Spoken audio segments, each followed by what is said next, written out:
Ya, sebelum kita memulai pelajaran di hari ini, guru minta ketua kelas semuanya maju pimpin doa.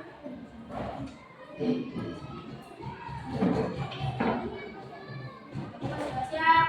Sebelum kita mulai pelajaran, maju saudara doa.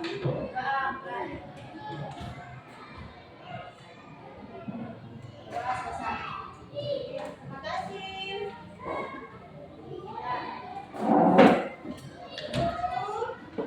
Akan mengambil absen Ade, Audio, Vivian, Ersina, Estelina, Benny, Irfan, Joshua, Kristi, Asia, Sherif,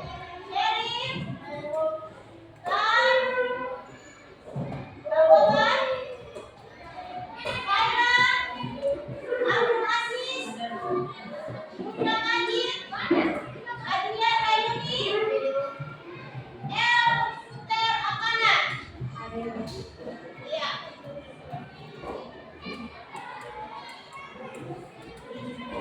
Guru minta semuanya berdiri.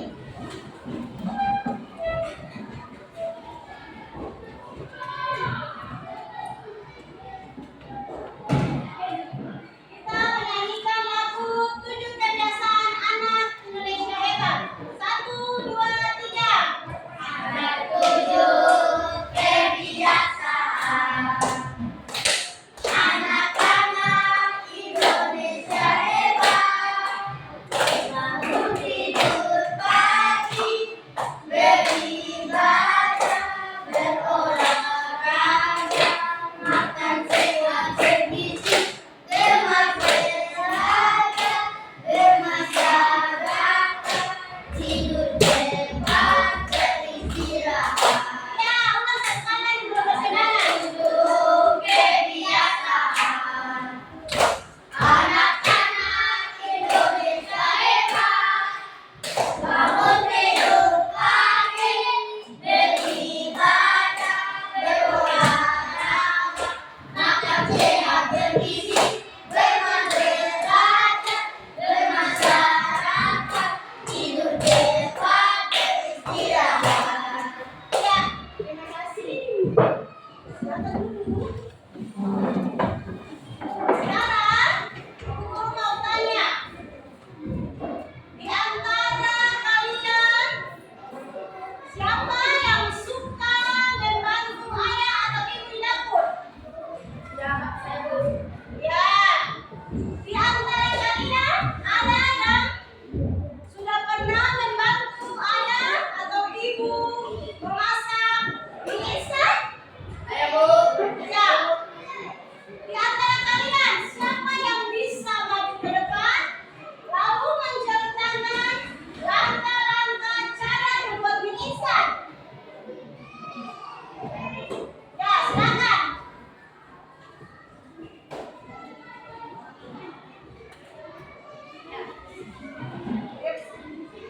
Oke.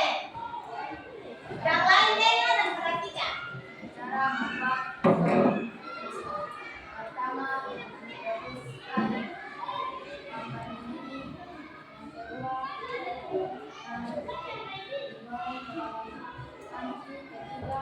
siapkan dulu bumbu dan minyak sudah dalam piring.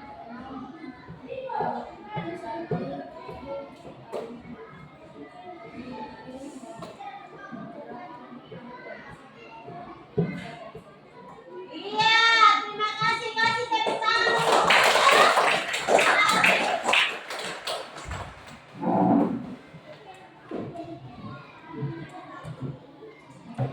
Iya, hari ini kita akan belajar dengan tujuan pembelajaran hari ini. Yang pertama itu menjelaskan pengertian berpikir komputasional dengan benar. Yang kedua, menyebutkan contoh kegiatan sehari-hari yang membutuhkan berpikir komputasional.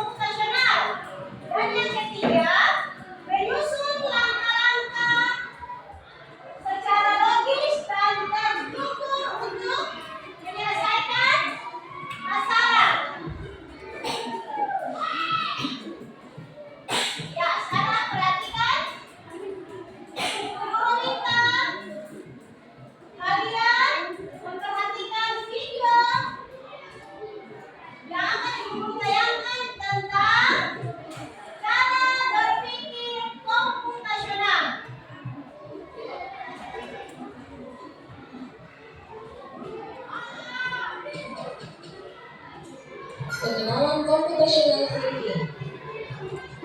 Hai teman kece, coba tebak apa artinya computational thinking atau berpikir komputasional? Adakah yang bermata jeli dan melihat kata komputasional di sini? Jadi mungkin ada hubungannya dengan komputer ya? Iya, betul sekali. Coba buat kamu yang sudah menyimak dengan benar.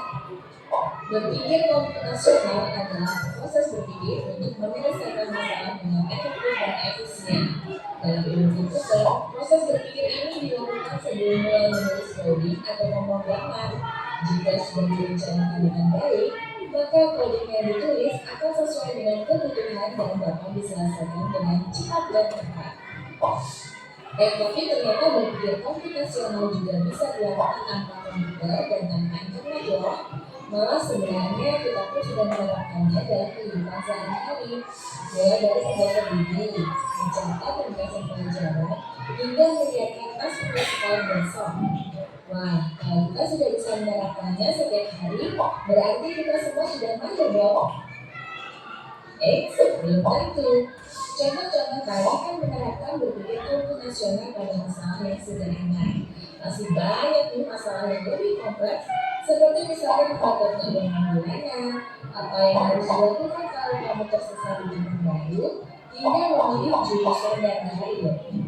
Lalu yang lebih penting lagi, ketika kamu dewasa nanti, kamu akan menghadapi era industri 4 dan bahkan 5. Di sini kamu perlu kecepatan untuk memanfaatkan dunia digital, mulai dari mencari dan memilah informasi yang kamu perlukan, hingga menggunakan informasi itu untuk membuat keputusan penting dalam hidupmu. Menghadapi masalah kompleks kehidupan masa sekarang menjadi sederhana mirip seperti merencanakan coding yang sudah dibahas sebelumnya. Kuncinya adalah memahami masalah dengan tuntas dan mencari cara menyelesaikan yang efektif dan efisien. Nah, kalau begitu, bagaimana agar kita bisa berpikir komputasional? Sekarang kita bahas ya, 4 landasan dari berpikir komputasional. Yang pertama, dekomposisi. Dekomposisi artinya membagi masalah kompleks ke bagian yang lebih kecil agar mudah diselesaikan. Misalnya, kamu ditunjuk jadi ketua lomba 17-an. Maka, untuk memudahkan pelaksanaan, kamu bisa menuju panitia bagian acara, konsumsi, publikasi, keamanan, dan lainnya. Yang kedua, pengenalan pola. Artinya mencari kesamaan dan pola di antara bagian-bagian masalah kompleks yang sudah dikerjakan. Misalnya, kamu baru melipat dan melipat jemuran di rumah, maka kamu perlu bisa mengenali jemuran milik ayah, ibu, teman, adik, dan milik bersama seperti spray, handuk, dan lainnya. Ini karena jemuran-jemuran itu perlu disimpan di tempat yang berbeda. Yang ketiga, abstraksi. Artinya fokus pada informasi yang penting saja, mengabaikan detail yang tidak ditemukan. Misalnya, kamu hendak menceritakan pengalamanmu berwisata ke luar kota. Jadinya kamu mengalami banyak hal dan mulai berangkat di bus, berfoto bersama, makan di restoran, menginap di hotel, hingga perjalanan pulang. Tapi nggak mungkin kan kamu ceritakan semua kejadian dengan detail pada pihak temanmu. Pasti mereka bosan kalau kelamaan. Jadi kamu harus mencari beberapa kejadian yang menarik saja untuk diceritakan pada teman. Yang terakhir, algoritma. Artinya membuat langkah-langkah penyelesaian atau membuat aturan yang diikuti untuk menyelesaikan masalah. Misalnya, kamu diberi daftar belanja di supermarket oleh ibu, ada minyak goreng, telur, roti, sayur, dan kopi. Lalu kamu harus buru-buru karena ibu sudah mau memasak dengan minyak goreng itu. Nah, kalau seperti ini, satu cara yang efisien misalnya mulai dengan mengambil dari yang paling dekat dari pintu masuk, hingga terakhir yang paling dekat dengan kasir. Nah, ini dia 4 landasan berpikir komputasional yang perlu diterapkan untuk memecahkan masalah yang kompleks. Lalu berikutnya, apakah ada cara untuk mengasah kemampuan berpikir komputasional? Tentu ada. Selain bisa coba kamu terapkan ke masalah sehari-harimu, kamu bisa juga latihan soal untuk mengasahnya. Misalnya, gurumu akan memberikan soal-soal computational thinking di mata pelajaran matematika, bahasa Indonesia, dan IPAS dalam kurikulum mereka. Selain itu, kamu bisa ikut tantangan bebas Indonesia juga. Yuk coba simak satu contoh soal computational thinking. Dalam bis studi wisata, ada 3 kelompok anak yang akan diantarkan ke 3 tujuan berbeda. Bis berhenti pertama di restoran, lalu hotel, dan terakhir di museum. Hanya ada 1 tempat penyimpanan koper di samping bis, yang hanya bisa dibuka dari 1 pintu. Sopir bis ini mengatur koper-koper penumpang hingga hendak dikeluarkan. Bantu supir bis menentukan urutan memasukkan koper-koper itu ke dalam kotak penyimpanan. Pertanyaan, koper kelompok anak yang mana yang dimasukkan terakhir? A. Anak yang ingin pergi ke museum. B. Anak yang ingin pergi ke restoran. C. Anak yang ingin pergi ke hotel. Atau D. Yang mana pun boleh. Soal ini diadaptasi dari challenge.bebas.org. Kalau kamu tahu, coba ya dijawab di kolom komentar. Tidak cita, kejar ilmu, raih cita. Ya. Dari video yang tadi, kalian sudah nonton bersama-sama itu.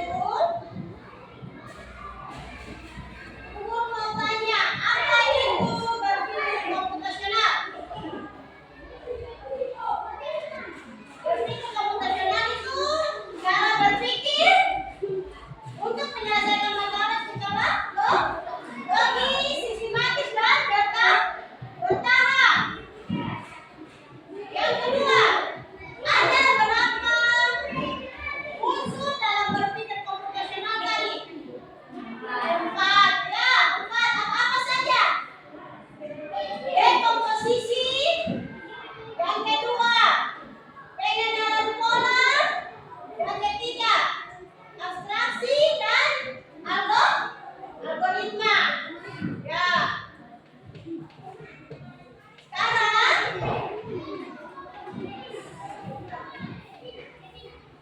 Ibu guru akan membagi kalian dalam 3 kelompok.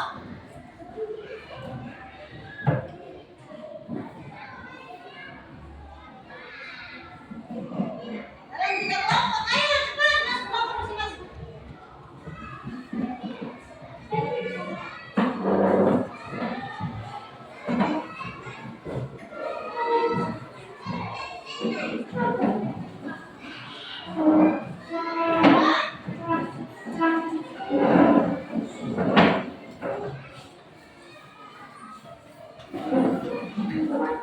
Iya, di tangan ibu guru ini ada latihan langkah-langkah mencuci tangan dan langkah-langkah sikat gigi. Di sini di kelompok kalian, kalian diminta untuk menuliskan atau menempelkan potongan-potongan yang ada pada gambar ini ke kotak masing-masing sesuai dengan langkah-langkahnya. Bisa? Ya.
Ada yang sudah?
Kelompok kan juga satu.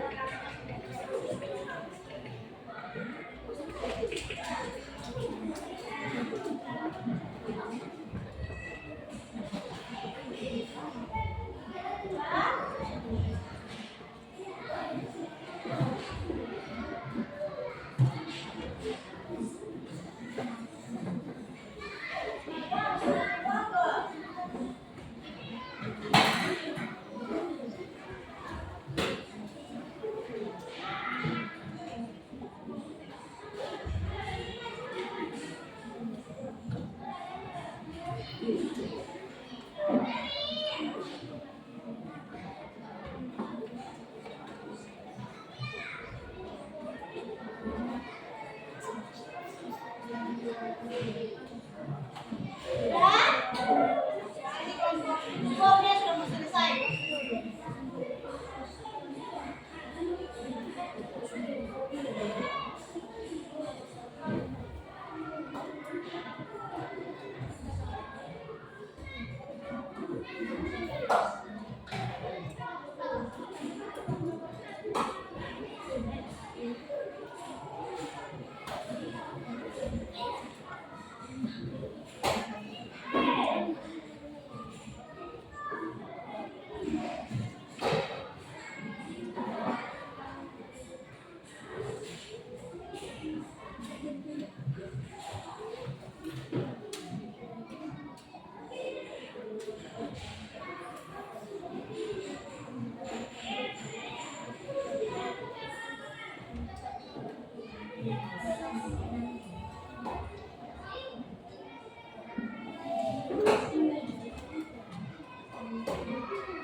Kenapa?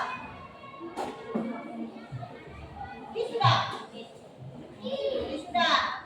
Kalian udah bicara? Kelompok. Sudah.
Apa itu revolusi komputasional?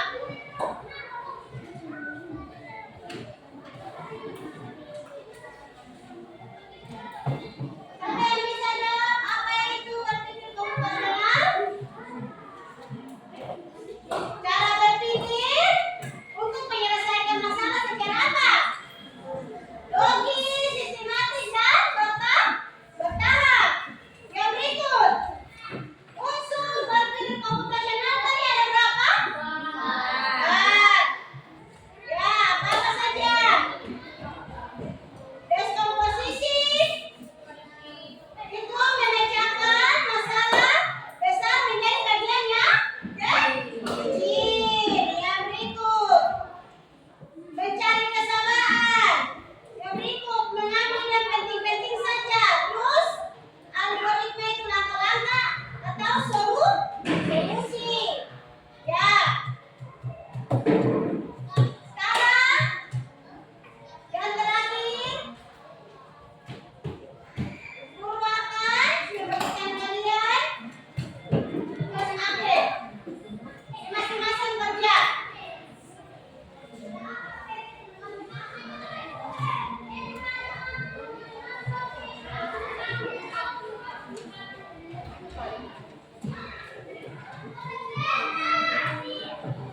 Ya, masing-masing kerja.